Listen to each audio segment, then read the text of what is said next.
we address the issue of poverty, I think we really have to look at who benefits from poverty.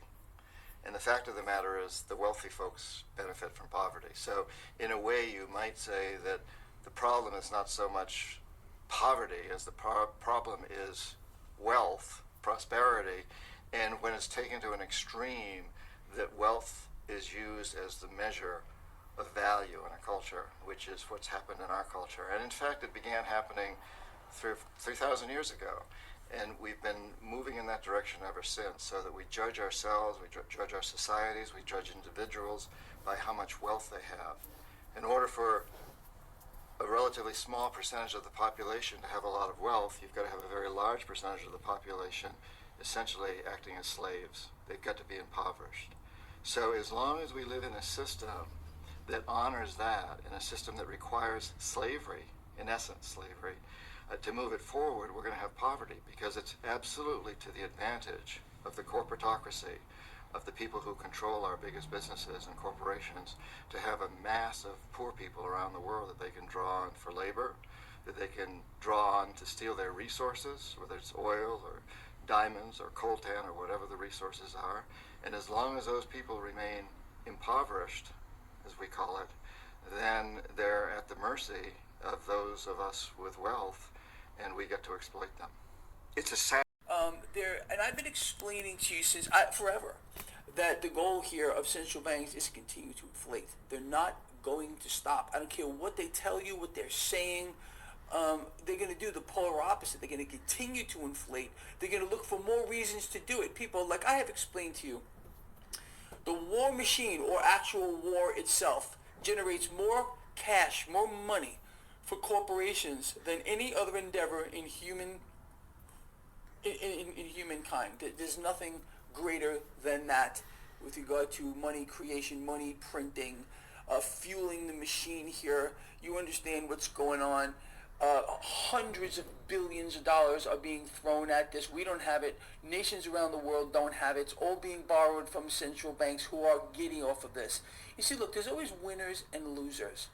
Central banks are in full control of the world right now. They have a stranglehold on everyone, nations. They run it all. This has been their goal since their inception, to be the government of the world, to be the lender and buyer of last resort. I've explained this to you for I don't know how freaking long. And of course you would expect to see wars, the propagation of wars, this new Cold War that will come out of this, these arms deals that are flying everywhere. Just do your own research. Arms deals. Look at what's going on under people's noses, right in their face, but no one's talking about it. Everyone's being distracted. Oh yeah, oh yeah. But that's part of the mechanism here. That's just the way it's going to keep on going until everyone is put in their place. What is this really about? What is this really about? Well, it's always the same. It's about control. It's about an elimination of people in a real sense here. Less people, easier to control. So just be ready for what's coming. If you think you've seen it all, if you think this is it, you haven't seen anything yet. I don't know. You think of good businesses like Kodak, Xerox, Google. People remember strong consonants. That's why Kinko's was a good name. But really, I had this big curly hair. Before being called Kinko, I was pube head. So I thought Kinko's was better than Pubos. Do you want to make hundreds of millions of dollars on top of what you already have? Yeah. Yes, hell yes. Yeah. I want to make a hell of a lot more. Can you tell me about that? Well, one day I'd like to go to the moon and look at the planet Earth and say, that's part of my portfolio. It sounds ridiculous, but Paul and a few people like him really do own the world's portfolio. And when you start to look around, the disparity is hard to miss. You hear them get up there all the time, land of opportunity, all this shit. That's in their head. They must don't ride through the same neighborhoods I ride through. They must don't go through the same towns I go through. They must don't visit and see the same people I visit on a daily basis. And they can't do that riding around in a damn limo and a helicopter. Wealth inequality is probably at an all-time high in the United States. We have reached levels of inequality that you've seen only in the oligarchies of South America. Starting here with the tale of two cities, what you have is a level of concentration of wealth probably never seen before in our history. Now, of course, you have tens of millions of workers who can't live on what they earn, and they're earning less in inflation-adjusted dollars than even 1973. Countries like Peru or Venezuela, Colombia, even Brazil, there have been armed rebellions going on for decades now. And given the sense of frustration among the working class in this country, I would not rule out the possibility of this kind of armed rebellion in this country. It's hard to say why that particular bullet was shot, but it's a neighborhood where a lot of things are changing, where a lot of people are upset, where people have been pushed out of their homes by real estate value, not being able to pay the taxes, whatever else. I've tried to think about it. I've tried to think about if I were out there and someone else were in here, what would cause me to be resentful or envious.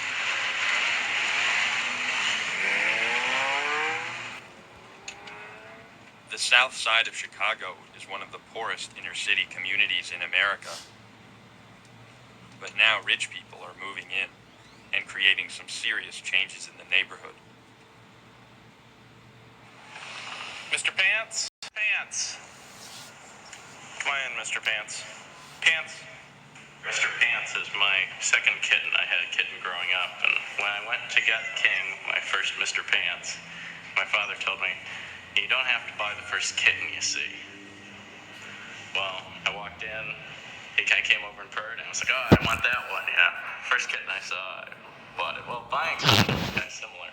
I walked into this room, and I said, wow, I've been in a lot of the coolest houses in Chicago. I've never seen a room like this. Let's get this condo. So I got with my dad, and we talked about it. I said, wow, I gotta run to an ATM and get the deposit and whatever. I was just freaked out about it. 30 days later, I owned the place, and haven't regretted the transaction since. It's a very thought-provoking place.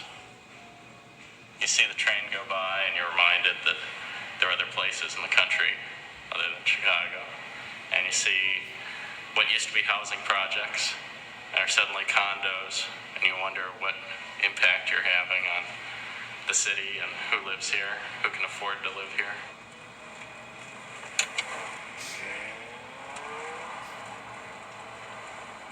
It wouldn't be such a big deal if the change weren't so drastic. So these buildings used to be public housing. Now they're being taken condo. Sure, you put in new windows and you spruce the place up a little, but the fact is that someone who is using the public housing system lost his home for each one of these units that's being created.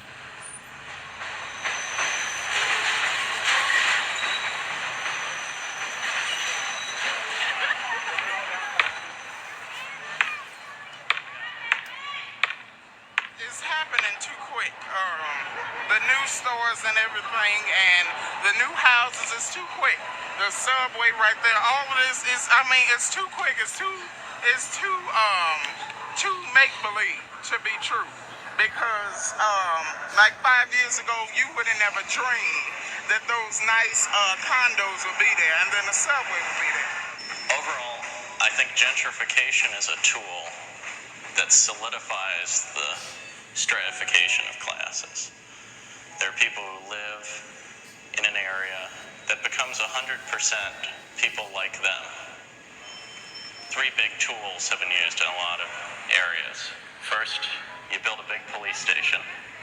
Secondly, you tear out all the basketball courts. And lastly, if there's a local public school that poor people attend, you tear down the school. They closed 3 schools up in our neighborhood. The middle school, the high school, and the baby school.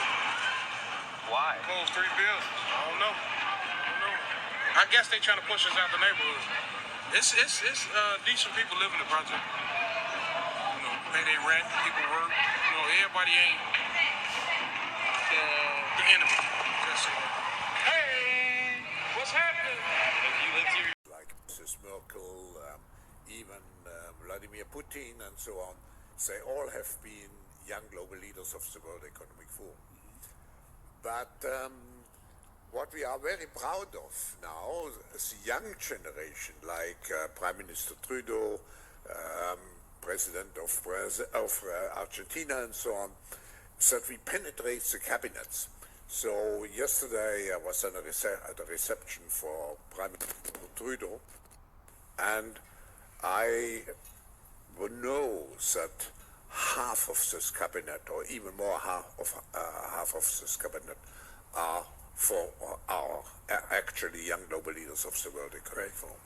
Yeah, like everyone's been to a school. Like Bill Gates has been to a school. Like what school? Like can you imagine Bill Gates sitting in a desk with his note paper and pad?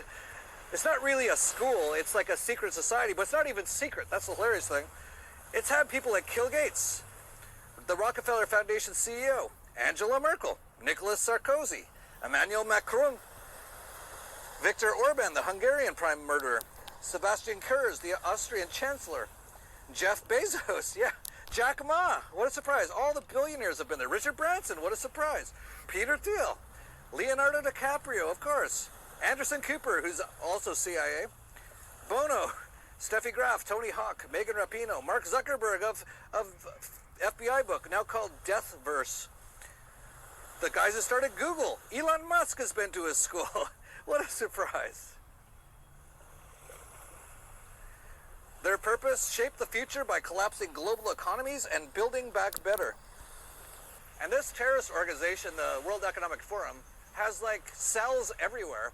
And they've like completely taken over pretty much the Canadian government. And this isn't to say like if you put other people in, it'd be a lot better. They just take those guys over too. That's what they do. But look at this list of the World Economic Forum people in Canada.